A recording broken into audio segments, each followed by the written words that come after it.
Bom dia, pessoal! Estamos de volta com mais um vídeo da nossa série sobre cultura de segurança. Eu sou o Rodrigo, sou psicólogo, e nesse vídeo nós vamos conversar sobre o impacto dos treinamentos na cultura de segurança.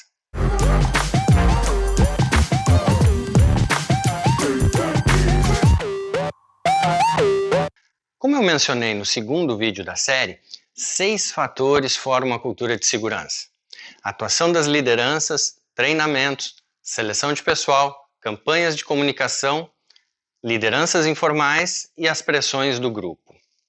Nos vídeos anteriores, nós abordamos vários aspectos da atuação das lideranças e hoje nós vamos tratar dos treinamentos. Os treinamentos são instrumentos de formação da cultura por excelência. Representam a voz da organização estruturada para passar as mensagens que ela quer. Transmitem conhecimentos, valores, comportamentos esperados e também definem os limites.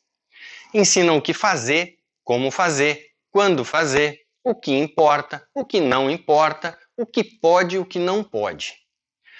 Junto com as campanhas de comunicação, os treinamentos são as ferramentas em que o objetivo de formar a cultura aparece de forma mais clara, mais visível, mais direta.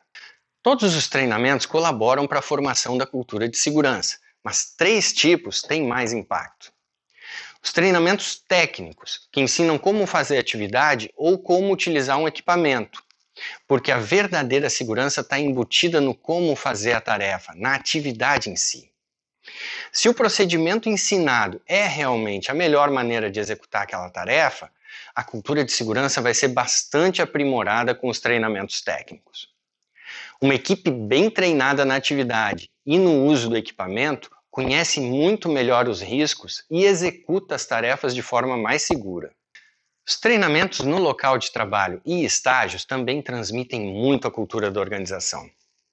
Isso acontece porque a gente aprende muito mais fazendo a tarefa e vendo outros fazerem do que em sala de aula. Nos treinamentos no local de trabalho e nos estágios, a pessoa não apenas ouve ou estuda qual a maneira mais segura de fazer a tarefa, mas ela também assiste alguém fazer, ela experimenta fazer por conta própria e aprende com os resultados. E além do conteúdo que está sendo abordado no treinamento, ela aprende com o exemplo dos colegas e dos instrutores os pequenos detalhes que fazem a diferença para uma operação mais segura. E terceiro, treinamentos de integração de equipe também são fundamentais, em especial para os trabalhadores que são recém-chegados na organização e ainda precisam aprender como são as coisas por ali.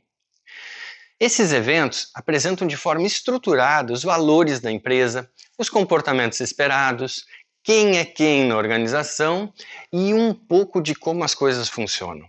São muito importantes para ambientar, acolher e trazer para dentro da cultura os empregados mais novos.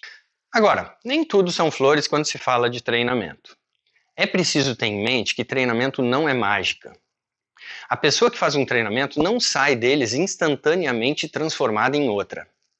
A mudança é gradual e é preciso que aquela mensagem seja repetida outras vezes para ter maior efeito. E também, nem todo o conteúdo transmitido é absorvido. Pessoas diferentes captam diferentes partes da mensagem, porque para fazer sentido, a mensagem precisa se conectar ao que cada um já conhece, já sabe, já entende. Outro problema são os treinamentos incoerentes com as práticas correntes. Aqueles que apresentam um mundo idealizado que ninguém reconhece na prática. Um mundo em que as dificuldades do dia a dia parecem não existir.